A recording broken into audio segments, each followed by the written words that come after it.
China और America के माबैन जंग US dollar back crypto versus gold back yuan की शक्ल इख्तियार कर चुकी है।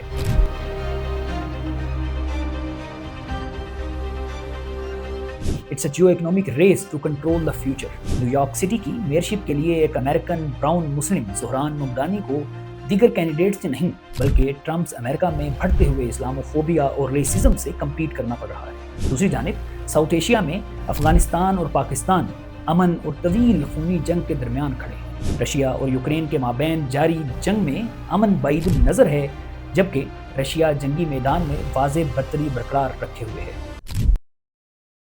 मैं हूं आपका होस्ट असदुल्ला चीमा और आप देख रहे हैं इनसाइड जियोपॉलिटिक्स। और आज हम इन 4 बड़े जियोपॉलिटिकल महाजों का तजिया आपके सामने रखेंगे। अमेरिका और चाइना के दरमियान जारी टैरिफ और रेयर अर्थ मिनरल्स की स्ट्रगल के पीछे इक़्तिसादी तौर पर दुनिया को लीड करने का अल्टीमेट गोल कार फरमा है। अमेरिका ने 1971 में ब्रेटन वुड्स एग्रीमेंट से दस्तबरदारी इख्तियार की और इस एग्रीमेंट के तहत बेसिकली यूएस डॉलर को गोल्ड की बैकिंग हासिल थी और डॉलर की वैल्यू गोल्ड के साथ फिक्स्ड थी।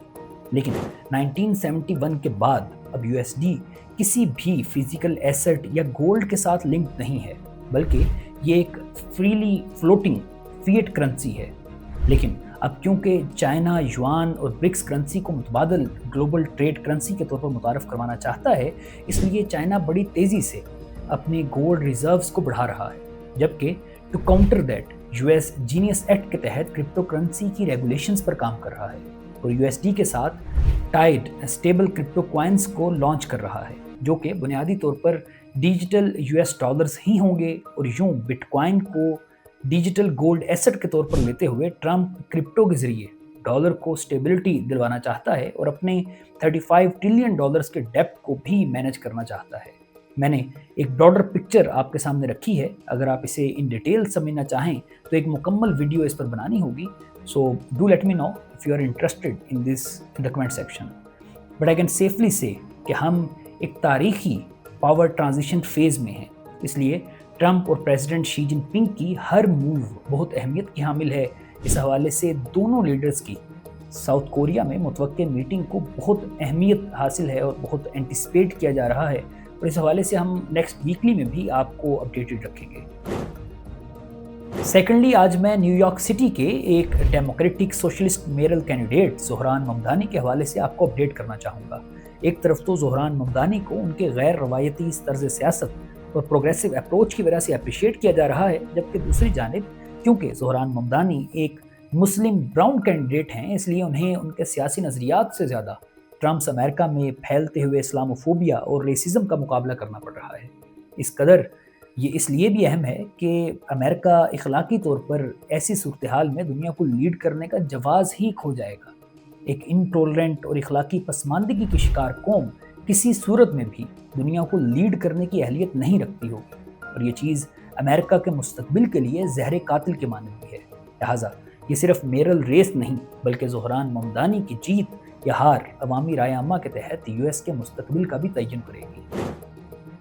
और इधर साउथ एशिया में पाकिस्तान और अफगानिस्तान के दरमियान सीज़फायर एग्रीमेंट तो हो गया है, लेकिन सिचुएशन अभी भी बहुत फ्रेजाइल है और बढ़ते हुए ट्रस्ट डेफिसिट की वजह से अफगानिस्तान के साथ ताल्लुकात की नॉर्मलाइजेशन को अभी बहुत वक्त लगेगा। पाकिस्तान जो कि हमेशा गुड तालिबान और बैड तालिबान के दरमियान गैर ज़रूरी फ़र्क करता रहा है, अब समझ जाए तो अच्छा है कि किसी भी तर्ज के तालिबान को अपनी सरजमीन में दाखिले की इजाज़त नहीं देनी चाहिए।